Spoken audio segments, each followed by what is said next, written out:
Hello everyone, hope you all are doing good. ఈరోజు class board మీద కనిపిస్తోంది కదా, కెపాసిటర్స్ అండ్ కెపాసిటెన్స్. ఇది ఎలక్ట్రిక్ పొటెన్షియల్ అండ్ కెపాసిటెన్స్ అనే సెకండ్ ఇయర్ చాప్టర్లో ఒక పార్ట్. అయితే దీని ముందు మనం పొటెన్షియల్ కూడా డిస్కస్ చేసుకోవాలి. ఆ క్లాసెస్ నేను ఇంకా చేయలేదు, but need of the hour చాలామంది రిక్వెస్ట్ చేస్తున్నారు కాబట్టి నేను కెపాసిటెన్స్తో స్టార్ట్ చేస్తున్నాను. వెరీ సూన్ పొటెన్షియల్ మీద కూడా వీడియోస్ మనం కంప్లీట్ చేసేస్తాము. అయితే కెపాసిటెన్స్ అనేది చాలా హై వెయిటేజ్ ఉన్న one of the important topics. So capacitors and కెపాసిటెన్స్లో మనకి చాలా లెక్చర్స్ వస్తాయి. సో వాటన్నిటిని కంటిన్యూస్గా ఫాలో అవ్వండి, మీకు ఆబ్జెక్టివ్ పర్పస్గా చాలా హెల్ప్ అవుతుంది. Welcome to my channel physics class by KRD ma'am. This is Ramadevi. Let's start our today's class. So capacitor, అసలు కెపాసిటర్ అంటే ఏంటి? ఈ పదం ఎక్కడైనా విన్నారా? మోస్ట్ ఆఫ్ ది ఎలక్ట్రికల్ సర్క్యూట్స్లో ఉండే one of the important device. మనకున్న ఎలక్ట్రిక్ సర్క్యూట్స్ అన్నిట్లోనూ కూడా, అంటే చిన్న చిన్న సర్క్యూట్స్ తీసుకోండి, ఒక ఫ్యాన్ని సర్క్యూట్లో కనెక్ట్ చేసాం, లేదా ఒక ఎఫ్ఎం రేడియో సర్క్యూట్ ఉంది, లేదా ఏదైనా చిన్న చిన్న డివైజెస్ నుంచి పెద్ద డివైజెస్ వరకు ఎలక్ట్రిక్ సర్క్యూట్స్ని కనుక మీరు కన్సిడర్ చేస్తే మనకు కావాల్సిన మూడే ఇంపార్టెంట్ డివైజెస్ ఏంటి అంటే రెసిస్టర్, కెపాసిటర్, ఇండక్టర్. ఈ మూడు చాలా ఇంపార్టెంట్. అండ్ ఈ మూడు కూడా మన ఇంటర్మీడియట్ సెకండ్ ఇయర్ సిలబస్లో కవర్ చేసుకుంటాం. ఫస్ట్ మనం కెపాసిటర్తో స్టార్ట్ చేస్తున్నాము. కెపాసిటర్ బిహేవియర్, అలాగే రెసిస్టర్ బిహేవియర్, ఇవన్నీ కొంచెం సిమిలర్గా దగ్గరగా ఉంటాయి. ఇండక్టర్ గురించి మనం ఎలక్ట్రోమాగ్నెటిక్ ఇండక్షన్ అనే లెసన్లో నేర్చుకుంటాం. ప్రస్తుతం కెపాసిటర్ మీద కాన్సన్ట్రేట్ చేద్దాం. కెపాసిటర్ అంటే ఏంటి? మీకు తెలిసినా తెలియకపోయినా నార్మల్గా మీరు కెపాసిటర్ చూసే ఉంటారు. ఒక ఫ్యాన్ని మీరు అబ్జర్వ్ చేస్తే ఫ్యాన్ లోపల మీరు ఒక సిలిండ్రికల్ ఒక డివైజ్ని చూసుంటారు. ఒక సిలిండ్రికల్ షేప్లో సిల్వర్ కలర్ కానీ ఒక ప్లాస్టిక్ డూమ్తో ఉన్న ఒక డివైజ్ని చూసుంటారు. అదే కెపాసిటర్ లేదా కండెన్సర్. సో కెపాసిటర్ అనేది ఏంటి, ఈ డివైజ్ ఏంటి అంటే జనరల్గా దీన్ని రెండు రకాలుగా చెప్తారు. Capacitor, it is a device which stores large amount of electric energy. అయితే కొంతమంది దీనిని ఏమని చెప్తారు అంటే ఛార్జ్. ఎలక్ట్రిక్ ఎనర్జీ అంటే ఛార్జ్ కాదు, బట్ కెపాసిటర్ అనేది it is a device which stores electric energy in the form of electric field. యాక్చువల్గా in the form of electric field. Electric field ఎవరి వల్ల వస్తుంది? ఛార్జ్ వల్ల. అంటే ఒక డివైజ్ ఎలక్ట్రిక్ ఎనర్జీని స్టోర్ చేస్తోంది అంటే అది ఛార్జ్ని స్టోర్ చేస్తున్నట్లే. ఛార్జ్ ఉంటే ఎలక్ట్రిక్ ఫీల్డ్ ఉంటుంది. ఆ ఎలక్ట్రిక్ ఫీల్డ్ని in the form of electric ఎనర్జీగా ఈ డివైస్ స్టోర్ చేస్తుంది. కంగారు పడకండి, నేను తెలుగులో మీకు అర్థమయ్యే భాషలోనే చెప్తాను. ఇది ఓన్లీ మనకి డెఫినేషన్. నేను ఒక చిన్న ఎగ్జాంపుల్ చెప్తాను. నార్మల్గా ఏదైనా కొన్ని డివైజెస్ స్టార్ట్ అవ్వాలి అంటే, ఫర్ ఎగ్జాంపుల్ మీరు ఎప్పుడైనా ట్రైన్లో స్టార్ట్ అయ్యేటప్పుడు ఫ్యాన్ స్విచ్ ఆన్ చేయగానే తిరగదు. కానీ ఇంతలో ఒక తెలివైన అంకుల్ లేచి పాకెట్లో నుంచి ఒక దువ్వెన తీసి ఆ ఫ్యాన్ని ఇలా రొటేట్ చేస్తారు దువ్వెనతో. దానికి కొంత ఇనిషియల్ మోషన్ ఇవ్వంగానే ఆ ఫ్యాన్ స్టార్ట్స్ రొటేటింగ్. ఈలోగా ఇంకొక తెలివైన అంకుల్ ఏం చెప్తారంటే ఆ ఫ్యాన్ కండెన్సర్ పాడైపోయింది, కండెన్సర్ వేస్తే సరిపోతుంది అని చెప్తారు. సో కండెన్సర్ అంటే ఏంటి అంటే కెపాసిటర్. జనరల్ భాషలో కండెన్సర్ అంటూ ఉంటాము. సో ఫ్యాన్ ఇనీషియల్గా స్టార్ట్ అవ్వడానికి దానికి చాలా ఎక్కువ అమౌంట్ ఆఫ్ ఎలక్ట్రికల్ ఎనర్జీ కావాలి. ఒకసారి రొటేట్ అవ్వడం స్టార్ట్ అయిన తర్వాత దానికి అంత ఎనర్జీ అవసరం లేదు. అలాగే ఎలక్ట్రిక్ మోటార్ కూడా అంతే. స్టార్ట్ అవ్వడానికి ఇనీషియల్గా చాలా అమౌంట్ ఆఫ్ ఎనర్జీ కావాలి. అది ఒక్కసారి రన్ అవ్వడం స్టార్ట్ అయిన తర్వాత మాత్రం అంత ఎక్కువ ఎనర్జీ అవసరం లేదు. మరి ఈ డివైజెస్ అన్నిటికీ నార్మల్ మనం ఇచ్చే పవర్ కనెక్షన్ నుంచే మనము పవర్ సప్లై నుంచి కనెక్షన్ ఇస్తాము. మరి పవర్ సప్లై నుంచి కావలసినప్పుడు ఎక్కువ అమౌంట్ ఆఫ్ ఎనర్జీ ఇచ్చేసి మళ్ళీ వెంటనే తక్కువ అమౌంట్ ఆఫ్ ఎనర్జీ తగ్గించడం అనేది నాట్ దాట్ పాసిబుల్. పవర్ సప్లైని మనం కంట్రోల్ చేయడం కష్టం. సో ఆ ఎనర్జీని ఎవరు సప్లై చేస్తారు? ఇనీషియల్గా లార్జ్ అమౌంట్ ఆఫ్ ఎనర్జీ కావాలి, ఒకేసారి ఎక్కువ అమౌంట్ ఆఫ్ ఎనర్జీని సప్లై చెయ్యడానికి ఒక డివైస్ కావాలి. ఆ డివైస్నే మనము కెపాసిటర్ లేదా కండెన్సర్ అంటాం. సో దీనికి ఇంకా చాలా బుక్స్లో మనకి చెప్పే ఎగ్జాంపుల్ ఏంటి అంటే కెమెరాస్లో మనకి ఫోటో తీసేటప్పుడు చప్ మన ఒక ఫ్లాష్ లైట్ వస్తుంది, చపక్కన ఒక ఫ్లాష్ లైట్ వస్తుంది. ఆ ఫ్లాష్ లైట్కి చాలామందికి అది చాలా ఇబ్బంది కూడా. ఫ్లాష్ లైట్ రాగానే మనం కళ్ళు మూసేస్తాము, అబ్బా ఫోటోలో మళ్ళీ కళ్ళు మూసేసాను రా బాబు అనుకుంటాం. అయితే ఈ ఫ్లాష్ లైట్ అనేది ఎందుకు డిస్కస్ చేస్తున్నాము అంటే, కెమెరాలో వాడే సెల్ ఏముంటుంది, మహా అయితే 9 వోల్ట్ సెల్, ఒక 5 వోల్ట్స్ 4 వోల్ట్స్ 9 వోల్ట్ సెల్ని మాత్రమే వాడతాం. ఒక 9 వోల్ట్ సెల్ అంత ఫ్లాష్ రావడానికి ఎనర్జీని సప్లై చేయగలదా? చేయలేదు. మరి ఆ ఫ్లాష్ రావడానికి మనకి కొన్ని హండ్రెడ్స్ ఆఫ్ వోల్ట్స్ కావాలి, ఎలక్ట్రికల్ ఎనర్జీ. అంత వోల్టేజ్ సడన్గా సెల్ ఎలా సప్లై చేస్తుంది? సెల్ ఆర్ బ్యాటరీ అనేది సర్క్యూట్లో ఎందుకు పెడతాము అంటే, కంటిన్యూస్గా స్టడీగా ఎనర్జీని అలా సప్లై చేస్తూ ఉంటుంది. మరి కెమెరాలో ఫ్లాష్ లైట్ వెలగాలి, చప్మన్ ఫ్లాష్ లైట్ వెలగాలి అంటే లార్జ్ అమౌంట్ ఆఫ్ ఎనర్జీ ఒక సెకండ్లో అలా వచ్చేయాలి. అలా రావాలి అంటే ఎవరు సప్లై చేస్తారు అంటే, మళ్ళీ అందులో కూడా మనకి కెపాసిటర్ లేదా కండెన్సర్ అనే డివైస్ ఉంటుంది. సో ఈ కెపాసిటర్ లేదా కండెన్సర్ ఏం చేస్తుంది అంటే, అది మొత్తం ఎలక్ట్రికల్ ఎనర్జీ అంతటిని కూడా దానిలో స్టోర్ చేసుకుని ఎవరికైతే అవసరమవుతుందో వాళ్ళందరికీ దానం చేసేస్తుంది అనమాట. దానవీర సూరకర్ణ అనమాట. సో ఇలాగా కండెన్సర్ లేదా కెపాసిటర్ అనేది ఎలక్ట్రికల్ ఎనర్జీని స్టోర్ చేస్తుంది, కావలసినప్పుడు ఆ ఎనర్జీని ఆ డివైస్కి సప్లై చేస్తుంది. అయితే ఇప్పుడు ఒక క్లారిటీ తెచ్చుకోండి, కెపాసిటర్ అనేది ఎనర్జీని స్టోర్ చేస్తుందా, ఛార్జ్ని స్టోర్ చేస్తుందా? 2 సెంటెన్సెస్ కరెక్ట్.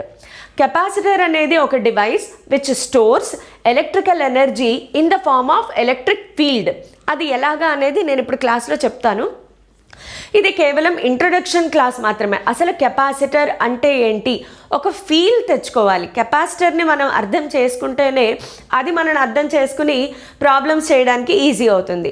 దానిని మనం ఫీల్ అవ్వలేదనుకోండి, కెపాసిటర్ బాధపడుతుంది. కెపాసిటర్ బాధపడితే తిరిగి మళ్ళీ అది మనల్ని బాధ పెడుతుంది ప్రాబ్లమ్స్ చేసేటప్పుడు. సో మనం ఇవన్నీ జరగకుండా, ఎవ్వరూ బాధపడకుండా ఉండాలి అంటే కొంచెం కెపాసిటర్ అంటే ఏంటి దానిని ఫీల్ అవుదాము. ఆ ఫీల్ తెచ్చుకోవడానికే ఈ డెఫినేషన్ హెల్ప్ అవుతుంది. సో కెపాసిటర్ అనేది ఎలక్ట్రికల్ ఎనర్జీనే స్టోర్ చేస్తుంది in the form of electric field. అయితే ఎలక్ట్రిక్ ఫీల్డ్ ఉంది అంటే అక్కడ ఎలక్ట్రిక్ ఛార్జ్ ఉండాల్సిందే. సో ఈ 2 sentences correct. Capacitor is a device which stores large amount of electrical energy, or capacitor is a device which stores large amount of charge on it. అయితే capacitors చదవాలి అంటే conductor అనే పదం గురించి మీకు పూర్తిగా తెలియాలి. కండక్టర్స్ గురించి మనం already first chapter electric charges and ఫీల్డ్స్లో తెలుసుకుంటాము. But electric charges and fields నేను ఇంకా నా క్లాస్లో 1 షార్ట్ క్లాస్ మాత్రమే చేశాను నా ఛానల్లో. Detailed conceptual class are yet to come. So please wait and watch them. So electric charges and ఫీల్డ్స్లో మనము కండక్టర్ ప్రాపర్టీస్ గురించి చదువుతాం. ఒక కండక్టర్ని తీసుకుంటే దాని మీద ఎక్సెస్ ఛార్జ్ ఇచ్చినప్పుడు excess charge always resides on the surface of the conductor. Conductor మీద అన్ని చోట్ల ఈవెన్గా స్ప్రెడ్ అవుతుందా అంటే కాదు. ఎక్కడైతే తక్కువ సర్ఫేస్ ఏరియా ఉంటుందో అక్కడ ఎక్కువ ఛార్జ్ రిసైడ్ అవుతుంది. అలాగే కండక్టర్కి inside the conductor charge reside అవ్వదు. ఎక్సెస్ ఛార్జ్ నేను మాట్లాడేది. ఎక్సెస్ ఛార్జ్ ఎప్పుడు కూడా కండక్టర్కి అవుటర్ సర్ఫేస్ మీద మాత్రమే అవైలబిలిటీలో ఉంటుంది. ఆ కండక్టర్కి ఒక ఛార్జ్ని ఇచ్చినప్పుడు దాని పొటెన్షియల్ కూడా పెరుగుతుంది. ఇవన్నీ కూడా ప్రాపర్టీస్ ఆఫ్ కండక్టర్స్లో మనం ఆల్రెడీ నేర్చుకున్నాము. సో ఇప్పుడు కెపాసిటర్ గురించి డిస్కస్ చేస్తున్నాం కాబట్టి దీనికి సంబంధించిన ఇంకొక పదం ఉంది. అయితే దానికి ముందు సింబాలిక్ రిప్రజెంటేషన్ కూడా చూసేద్దాము. కెపాసిటర్ని సింబల్గా ఎలా రిప్రజెంట్ చేస్తారు సర్క్యూట్లో అంటే, 2 ప్యారలల్ లైన్స్, స్ట్రైట్ లైన్స్ని గీస్తే అదే కెపాసిటర్.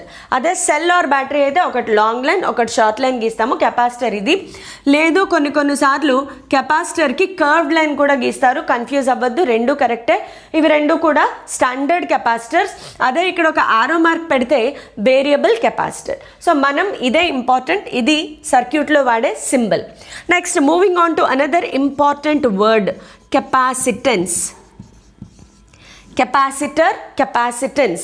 కెపాసిటెన్స్ అంటే ఏంటి? It is the characteristic property of a capacitor. ఒక కెపాసిటర్ యొక్క property, how much it can hold the electrical energy with in it. So capacitance అంటే ఏంటమ్మా? It is the property, it is the property of a capacitor, how much it can store the electrical energy. ఏం energy అమ్మా ఇది? Electrical energy. ఎంత electrical ఎనర్జీని అది దానిలో store చెయ్యగలుగుతుంది, దానినే మనము కెపాసిటెన్స్ అంటాము. సో కెపాసిటెన్స్ అన్నప్పుడు how much it can store the electrical energy or charge అని కూడా చెప్పచ్చు. ఎంత ఛార్జ్ని దానిలో స్టోర్ చేసుకోగలదు, ఎంత ఛార్జ్ని తీసుకోగలదు. The more the charge it is holding, the more the capacitance. So ఇది మనం ఇక్కడ చాలా ఇంపార్టెంట్ పాయింట్. ఒక కండక్టర్కి ఎంత ఎక్కువ ఛార్జ్ తీసుకునే కేపబిలిటీ ఉంటే దాని కెపాసిటెన్స్ అంత ఎక్కువ. ఈ సెంటెన్స్ మళ్ళీ రిపీట్ చేసుకోండి మైండ్లో. ఒక కండక్టర్ కెపాసిటెన్స్ అంటే ఏంటమ్మా? ఎంత అమౌంట్ ఆఫ్ ఎనర్జీని హోల్డ్ చేయగలదు, లేదా ఎంత అమౌంట్ ఆఫ్ ఛార్జ్ని హోల్డ్ చేయగలదు. ఎక్కువ అమౌంట్ ఆఫ్ ఛార్జ్ని హోల్డ్ చేస్తుంది, ఎక్కువ అమౌంట్ ఆఫ్ ఎనర్జీని ప్రొడ్యూస్ చేయగలుగుతుంది. సో దాని కెపాసిటెన్స్ పెరిగింది. సో కెపాసిటర్ యొక్క కెపాసిటెన్స్ ఫైనల్గా దేని మీద డిపెండ్ అయింది? దాని మీద ఉన్న ఛార్జ్ మీద డిపెండ్ అయ్యింది. ఇక్కడ మనం ఒక చిన్న ఇంపార్టెంట్ ఎగ్జాంపుల్ చూద్దాం. సో ఇక్కడ కెపాసిటెన్స్ అర్థం చేసుకోవాలి అంటే నా దగ్గర ఒక కండక్టర్ ఉంది. ఈ కండక్టర్ మీద క్యూ అమౌంట్ ఆఫ్ ఛార్జ్ని ఇచ్చాను నేను. The more the Q value, the more the capacitance. దీనిని ఎలా డిఫైన్ చేశారు అంటే ఆఫ్టర్ మెనీ ఎక్స్పెరిమెంటల్ అబ్జర్వేషన్స్. ఇప్పుడు మనకు ఆల్రెడీ పొటెన్షియల్ కాన్సెప్ట్లో ఏం నేర్చుకున్నాము అంటే వీ ఆల్రెడీ నో దాట్ పొటెన్షియల్కి ఫార్ములా ఏంటమ్మా? Q/4πε0r. పొటెన్షియల్కి formula Q/4πε0r. 4πε0 anyway constant. So ఇక్కడ పొటెన్షియల్ అనేది ఎవరి మీద డిపెండ్ అవుతుంది? ఛార్జ్ మీద డిపెండ్ అవుతుంది. The more the charge, the more is the potential. యాక్చువల్గా ఇక్కడ ఈ కండక్టర్ మీద ఈ క్యూ అమౌంట్ ఆఫ్ ఛార్జ్ని ఇచ్చాను అంటే దాని మీనింగ్ ఏంటి? ఒక ఇన్ఫైనైట్ డిస్టెన్స్ నుంచి ఒక క్యూ అమౌంట్ ఆఫ్ ఛార్జ్ని డింగ్ డింగ్ డింగ్ డింగ్ డింగ్ డింగ్ తీసుకొచ్చి ఇందు మీద పెట్టామన్నమాట. సో ఛార్జ్ని ప్లేస్ చేసాము అంటే ఇప్పుడు ఇదొక కండక్టర్. ఈ కండక్టర్ మీద ఛార్జ్ని పెట్టాలంటే ఎక్కడొక్కడి నుంచి తీసుకురావాలి కదా.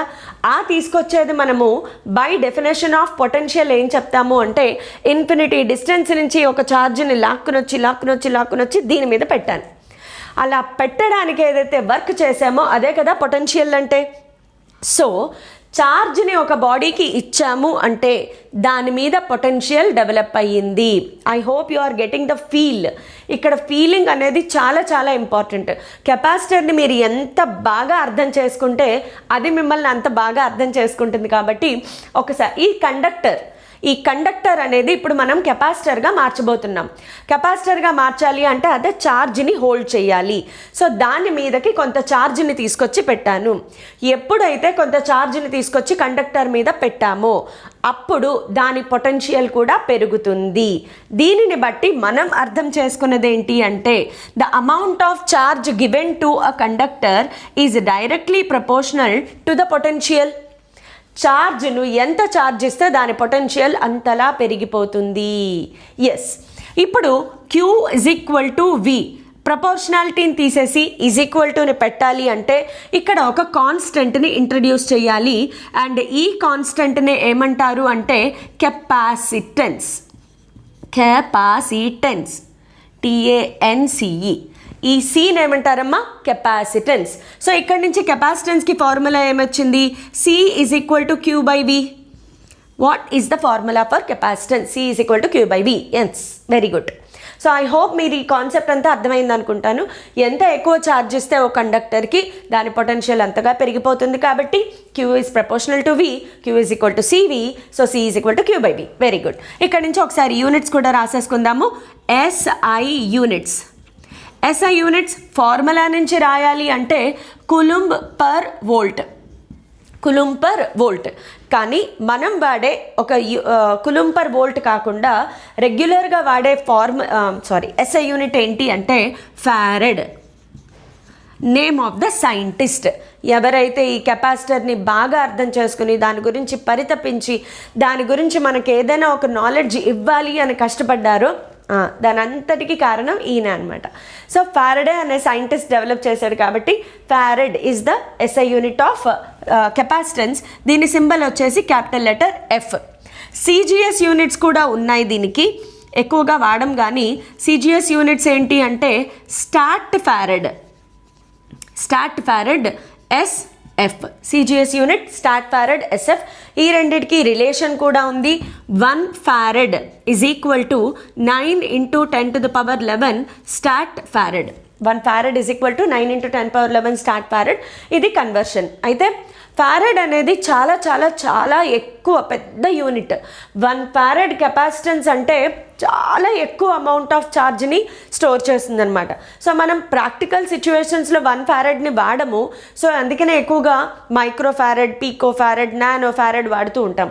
మీకు ఆ వాల్యూస్ అన్నీ తెలిసే ఉంటాయి అనుకుంటాను. 1 micro farad is equal to 10⁻⁻6 farad. 1 nano farad is equal to 10⁻⁻9 farad. అలాగే 1 pico farad is equal to 10⁻⁻12 farad. ఇవన్నీ కూడా కన్వర్షన్స్. ప్రాబ్లమ్స్ చేసేటప్పుడు హెల్ప్ అవుతాయి. ఐ హోప్ మీరు పెన్ పేపర్తో రెడీగా ఉన్నారనుకుంటున్నాను. స్క్రీన్ని పాజ్ చేసి నోట్స్ రాసుకోండి. అయితే ఎవరైతే కొంతమంది లేజీగా నోట్స్ రాయాలా, అబ్బా ఎవరు రాస్తారా బాబు అనుకునే వాళ్ళకి ఈ కెపాసిటర్స్కి సంబంధించి ఒక హ్యాండ్ రిటన్ నోట్స్ని నేను టెలిగ్రామ్ ఛానల్లో పోస్ట్ చేస్తాను. నా టెలిగ్రామ్ ఛానల్ లింక్ కింద డిస్క్రిప్షన్లో ప్రొవైడ్ చేస్తున్నాను. సో టెలిగ్రామ్ ఛానల్లోకి వెళ్తే కెపాసిటర్స్కి సంబంధించి హ్యాండ్ రిటన్ నోట్స్ అనేది మీకు అవైలబిలిటీలో ఉంటుంది. సో నోట్స్ రాసుకోలేని బద్ధకస్తులందరికీ కూడా నోట్స్ నేను ప్రొవైడ్ చేస్తున్నాను. సో ఓకే, కెపాసిటెన్స్ అనేది అర్థమైంది అనుకుంటున్నాను. సో కెపాసిటెన్స్ అంటే ఏంటమ్మా? C is equal to Q/V. దీని నుంచి capacitance of an isolated conductor ఒకసారి చూద్దాం. కెపాసిటెన్స్ ఆఫ్ యాన్ ఐసోలేటెడ్ అంటే ఒంటరిగా ఉన్న isolated conductor. Capacitance of an isolated conductor.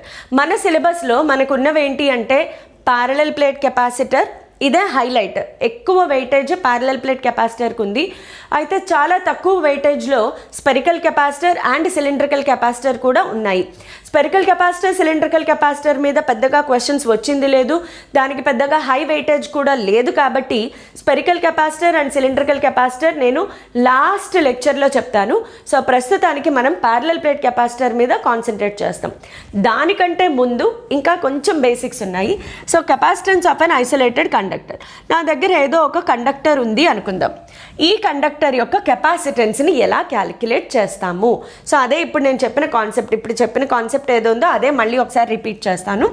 ఈ కెపాసిటర్ యొక్క కెపాసిటెన్స్ పెంచాలి, ఈ కండక్టర్ కెపాసిటెన్స్ పెంచాలి అంటే దీని మీదకి Q అమౌంట్ ఆఫ్ ఛార్జ్ని ఇవ్వాలి. Q అమౌంట్ ఆఫ్ ఛార్జ్ని ఇవ్వాలి అంటే దాని పొటెన్షియల్ V పెరుగుతుంది. సో దీని కెపాసిటెన్స్ ఏమవుతుంది? C is equal to Q/V. అయితే ఇక్కడ మీరు బాగా గుర్తుపెట్టుకోవాల్సింది ఏంటి అంటే V అనేది పొటెన్షియల్ డిఫరెన్స్, నాట్ పొటెన్షియల్. మరి దేనికి మధ్యలో పొటెన్షియల్ డిఫరెన్స్ అంటే యూజువల్గా కండక్టర్స్ అనేవి మనం ఎర్త్ మీద కన్సిడర్ చేస్తాం కాబట్టి దీనికి దగ్గరలో గ్రౌండ్ ఎర్త్ ఉంది అనుకుంటాం. ఎర్త్ పొటెన్షియల్ ఎప్పుడు కూడా consider to be at 0. So ఇది 0, దీని potential V. So potential difference ఎంత? V. లేదు, ఇన్ఫినిటీ నుంచి తీసుకొస్తున్నాము. ఇన్ఫినిటీ దగ్గర పొటెన్షియల్ 0, దీని potential V. So potential difference is V. So capacitance of a conductor అనగానే గుర్తు తెచ్చుకోండి, V అనేది పొటెన్షియల్ డిఫరెన్స్, నాట్ పొటెన్షియల్. ఇది కొన్ని డెరివేషన్స్ చేసేటప్పుడు హెల్ప్ అవుతుంది కాబట్టి మైండ్లో ఫిక్స్ చేసేసుకోండి. అయితే ఇది నేను ఎందుకు మళ్ళీ రిపీట్ చేస్తున్నాను అంటే ఇక్కడ మనం కొంచెం అర్థం చేసుకోవాల్సిన పాయింట్ ఒకటి ఉంది. Principle of a capacitor. అసలు ఒక కెపాసిటర్ యొక్క కెపాసిటెన్స్ ఏ ప్రిన్సిపల్ మీద వర్క్ చేస్తుంది? ఏ ప్రిన్సిపల్ మీద వర్క్ చేస్తుంది అంటే ఇక్కడ ఒకసారి మీరు అబ్జర్వ్ చేస్తే C is inversely proportional to V. C is inversely proportional to V. ఇక్కడ when Q is made constant, Q is made constant, ఛార్జ్ని కాన్స్టెంట్గా పెట్టినప్పుడు C is inversely proportional to V. అంటే ఒక కండక్టర్ మీద ఉన్న పొటెన్షియల్ని డిక్రీజ్ చేసేస్తే దాని కెపాసిటెన్స్ పెరుగుతుంది. The most important feel good point అనమాట కెపాసిటర్స్లో. ఎప్పుడైతే ఒక కెపాసిటర్ యొక్క పొటెన్షియల్ డిక్రీజ్ చేసేస్తామో దాని కెపాసిటెన్స్ ఇంకా పెరిగిపోతుంది. దీనికి ఒక చిన్న ఎగ్జాంపుల్ చెప్తాను చూడండి. ఇప్పుడు ఇదే కెపాసిటర్ని కన్సిడర్ చేద్దాం, లేదా ఒక కెపాసిటర్ని కన్సిడర్ చేశాను. ఈ కెపాసిటర్ మీద Q అమౌంట్ ఆఫ్ ఛార్జ్ ఉంది. అంటే చపక్ positive amount of charge, Q amount of charge ఇచ్చాను. ఇప్పుడు ఏం చేస్తానంటే దీని potential V, Q amount of charge ఉంది, దీని పొటెన్షియల్ V, దీని కెపాసిటెన్స్ C.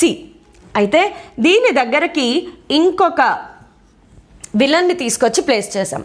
దీంట్లో ఇప్పుడు ఇదొక కండక్టర్, ఇది లేదు అనుకుందాం, ఇదొక కండక్టర్.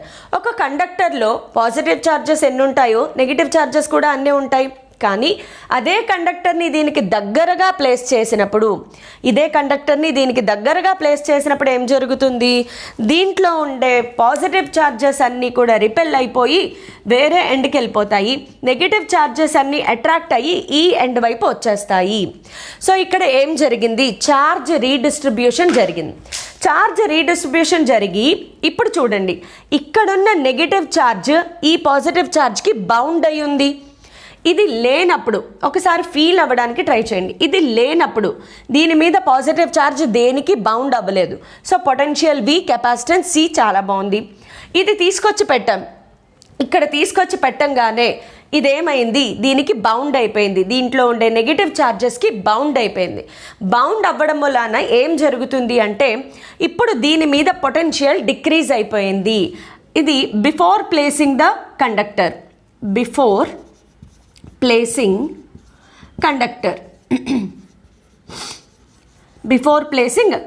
ఎవరా కండక్టర్, ఈయనే. బస్ కండక్టర్ కాదు, కండక్టర్, ఛార్జ్ని హోల్డ్ చేసే కండక్టర్ అనమాట. Before placing conductor C is equal to Q by V. After placing conductor villain వచ్చి హీరోయిన్ని బెదిరించాడు. సో హీరోయిన్లో ఉండే పాజిటివ్ ఛార్జ్ అంతా కూడా ఇక్కడ నెగిటివ్ ఛార్జ్కి బౌండ్ అయిపోయింది. బౌండ్ అయిపోవడం వలన ఏమైంది అంటే దీని పొటెన్షియల్ తగ్గుతుందా పెరుగుతుందా, పొటెన్షియల్ తగ్గిపోతుంది. ఎప్పుడైతే దీనిలో ఛార్జ్ దీనికి బౌండ్ అయిపోయిందో దీనిలో ఛార్జ్ ఏమీ కదిలిపోలేదు, వెళ్ళిపోలేదు, బట్ దీని ఛార్జ్ దీనికి బౌండ్ అయిపోయింది. అంటే దీని మీద పొటెన్షియల్ డిక్రీజ్ అయిపోతుంది. సో పొటెన్షియల్ డిక్రీజ్ అయిపోవడం వలన కొత్త capacitance C dash is equal to, charge ఏమైనా మారిందా, మారలేదు, జస్ట్ దీనికి బౌండ్ అయింది అంతే. దీని మీద క్యూ అమౌంట్ ఆఫ్ ఛార్జ్ ఎంత ఉందో అంతే ఉంది, కానీ దీనికి బౌండ్ అయిపోవడం వలన, దీని అట్రాక్షన్లో ఉండడం వలన దీని పొటెన్షియల్ తగ్గిపోయింది. So C dash is equal to Q by V dash, where what we need to understand is V dash is smaller than V. Charge bound అయిపోవడం వలన పొటెన్షియల్ డిక్రీజ్ అయిపోయింది. So V dash is less than V. ముందున్న potential కన్నా ఇప్పుడు potential decrease అయిపోయింది. ఇప్పుడు ఒకసారి చూడండి, పొటెన్షియల్ డిక్రీజ్ అయితే కెపాసిటెన్స్ ఇంక్రీజ్ అవుతుంది. దేర్ఫోర్ C డాష్కి Cకి రిలేషన్ ఏంటి, C డాష్కి Cకి రిలేషన్ ఏమవుతుంది, కరెక్ట్గా చెప్పాలి. C డాష్కి Cకి రిలేషన్ ఏమవుతుంది, C dash is greater than C. చూసారా, పక్కన ఇంకొకరిని తీసుకురావడం వలన దీని వాల్యూ పెరిగిపోయింది, దీని కెపాసిటెన్స్ పెరిగిపోయింది. జస్ట్ లైక్ మనం ఆల్రెడీ, నేను ఒక్కొక్కసారి అలాగే ఫీల్ అవుతూ ఉంటాను, నాకన్నా షార్ట్ వాళ్ళు ఎవరైనా నా పక్కకి రాగానే అబ్బా నేను చాలా సూపర్ టాల్, నేను చాలా హ్యాపీ ఫీల్ అయిపోతూ ఉంటాను అనమాట. బికాస్ నా టాల్నెస్ పెరిగిపోయింది అని అనుకుంటాను. అలాగా ఇక్కడ దీని పక్కకి ఇంకొకటి తీసుకొచ్చి పెట్టేసరికి దీని పొటెన్షియల్ డిక్రీజ్ అయింది, దీని కెపాసిటెన్స్ పెరిగిపోయింది. సో ఒక కెపాసిటర్ యొక్క కెపాసిటెన్స్ని ఎలా పెంచుతాము అంటే దాని పొటెన్షియల్ని డిక్రీజ్ చేయడం ద్వారా దాని కెపాసిటర్ని పెంచుతాము by keeping the charge constant. ఛార్జ్ని కాన్స్టెంట్గా పెట్టి దాని కెపాసిటెన్స్ని పెంచవచ్చు. ఇలాంటిదే ఇంకొక చిన్న ఎగ్జాంపుల్ ఏంటి అంటే capacitance of a spherical capacitor. Capacitance of a spherical, SPHE, spherical conductor. Conductor అంటే ఏంటమ్మా, ఇక్కడ కెపాసిటరే. కండక్టర్ అంటే ఏంటి, కెపాసిటర్. కండక్టరే కెపాసిటర్ లాగా బిహేవ్ చేస్తోంది. సో మనం ఒక స్పెరికల్ కెపాసిటర్ కాబట్టి let us consider a sphere. ఈ స్పియర్ మీద క్యూ అమౌంట్ ఆఫ్ ఛార్జ్ ఇచ్చాము. సో ఈ sphere Q amount of charge ఇచ్చినప్పుడు లెట్ us కన్సిడర్, ఇప్పుడు దీనికి దగ్గరలో ఎవరినొకరిని తీసుకురావాలి కదా, అది ఎవరు అంటే ఎర్త్ ఆర్ గ్రౌండ్ని తీసుకొచ్చాం. So ground potential anyway V is equal to 0. So దీని మీద ఎంత పొటెన్షియల్ ఉంటుంది అంటే V అమౌంట్ ఆఫ్ పొటెన్షియల్ ఉంటుంది. So potential of this conductor formula ఏంటి, V is equal to Q by 4πε0 R. R అనేది దీని రేడియస్ అనుకుందాం. ఇది ఎర్త్కి బాగా దగ్గరగా ఉంటే గనక the radius of this is negligible in comparison to radius of earth. లేదు దీనిది మాత్రమే క్యాలిక్యులేట్ చేస్తున్నాం కాబట్టి దీని రేడియస్ వేసుకుంటే సరిపోతుంది. ఇప్పుడు మనకు కావాల్సింది ఏంటి? Capacitance. We know that capacitance formula ఏంటమ్మా? C is equal to Q/V. So Q/V అంటే ఏంటి? ఇది రాసుకోవాలి. Q/4πε0r. Q ने Q को मार दिया. So C is equal to 4πε0r. ఇక్కడ ఒక వెరీ ఇంపార్టెంట్ కంక్లూజన్ వస్తుంది మనకి. ఒక్కసారి ఫార్ములా చూడండి. ఈ ఫార్ములా దేనికి డిరైవ్ చేసాం మనము? ఈ formula it is the capacitance of A spherical capacitor లేదా కండక్టర్. ఒక స్పెరికల్ షేప్లో ఉన్న ఒక కండక్టర్ని తీసుకుంటే దాని కెపాసిటెన్స్ ఫార్ములా ఎంత వచ్చింది? C is equal to 4πε0r. 4πε0 అనేది కాన్స్టెంట్. అంటే కెపాసిటెన్స్ దేని మీద డిపెండ్ అయిందమ్మా? రేడియస్ అంటే సైజ్ ఆఫ్ దిస్ కెపాసిటర్. ఈ కెపాసిటర్ సైజ్ మీద కెపాసిటెన్స్ డిపెండ్ అయ్యింది. కానీ ఈ కెపాసిటెన్స్ అనేది దీని మీద ఎంత ఛార్జ్ ఉంది Q మీద కానీ దీని మీద ఎంత పొటెన్షియల్ ఉంది ఈ రెండిటి మీద డిపెండ్ అవ్వట్లేదు. చూసారా ఎంత మ్యాజికల్ సిచ్యువేషనో. ఇక్కడేమో C is equal to Q/V. C అనేది Q మీద V మీద డిపెండ్ అవుతుందేమో అని అనుకుంటాం ఫార్ములా చూస్తే. కానీ వాస్తవానికి వచ్చేటప్పటికి in reality capacitance of a spherical కండక్టర్కి వచ్చేనా లేదా కెపాసిటెన్స్ ఆఫ్ అ కండక్టర్ బేసికల్గా మీరు ఒక పెన్ను పేపర్లో నోట్ చేసుకోండి.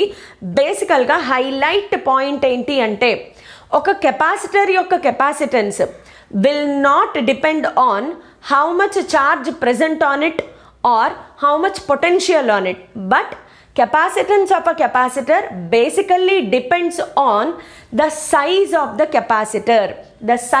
capacitor and also nature of the medium in which it is placed. ఈ కండక్టర్ అనేది ఎయిర్లో ప్లేస్ అయ్యిందా, ఈ కండక్టర్ అనేది లేదా ఒక మీడియంలో ప్లేస్ అయ్యిందా, గ్లాస్లో పెట్టామా, లేదంటే దీనికి మధ్యలో మనకి ఎప్పుడు కూడా కెపాసిటర్ అంటే it has to be a combination. Because ఇక్కడ చెప్పుకున్నాం కదా పక్కన ఇంకొకటి వస్తేనే దీని కెపాసిటెన్స్ అనేది పెరుగుతుంది. కాబట్టి ఈ రెండిటి మధ్యలో ఈ గ్యాప్లో ఎయిర్ ఉందా, గ్లాస్ ఉందా, ఐరన్ ఉందా, కాపర్ ఉందా, ఏ మీడియం ఉంది ఆ మీడియం మీద కూడా కెపాసిటెన్స్ అనేది డిపెండ్ అవుతుంది. ఇది one of the most important conclusion to be learned. So ఇది spherical conductor or spherical capacitor. దీనిని మంచి మనం ఒక ఎర్త్ కెపాసిటెన్స్ కూడా ఫైండ్ అవుట్ చేయొచ్చు. కెపాసిటెన్స్ ఆఫ్ ఎర్త్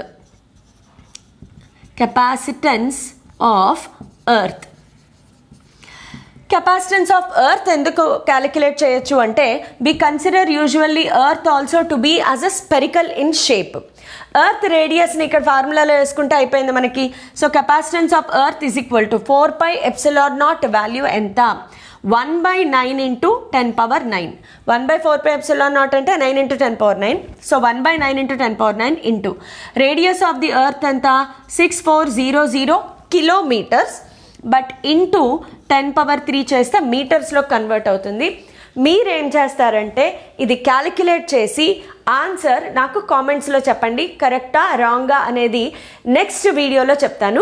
ఈ వీడియో ఇవాల్టి క్లాస్ ఏంటి అంటే only to make you feel and understand about what is capacitor and capacitance. Capacitance అంటే ఏంటి, అది ఒక కండక్టర్కి ఎలా పెంచాలి, ప్రిన్సిపల్ ఆఫ్ కెపాసిటెన్స్ అంటే ఏంటి చెప్పాను. నెక్స్ట్ క్లాస్ నుంచి చాలా ఇంపార్టెంట్ ఆబ్జెక్టివ్ పార్ట్ స్టార్ట్ అవుతుంది. నెక్స్ట్ క్లాస్లో ప్యారలల్ ప్లేట్ కెపాసిటర్ గురించి కంప్లీట్గా నేర్చుకోవడం స్టార్ట్ చేస్తాము. So stay tuned.